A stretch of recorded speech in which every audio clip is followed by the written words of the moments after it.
Les différents maux des maladies chroniques, dans un village paisible, une même maladie avait frappé plusieurs habitants.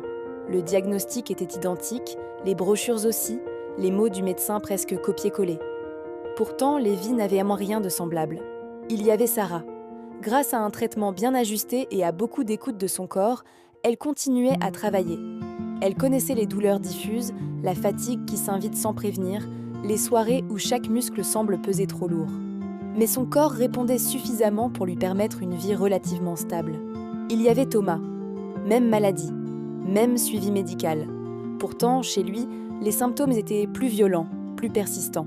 Les douleurs ne prenaient presque jamais de pause.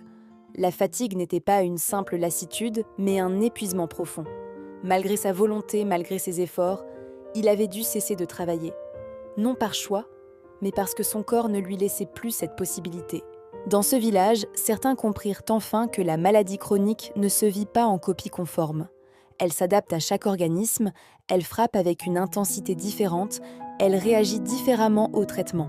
Ce n'est pas une question de motivation, ce n'est pas une question de force mentale, c'est une question de corps. Alors, ils ont cessé de comparer celui qui peut travailler à celui qui ne peut plus.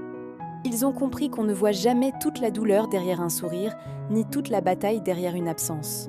Parce qu'au fond, la vérité est simple. On a peut-être la même maladie, mais ton corps réagit mieux que le mien. Alors ne juge pas.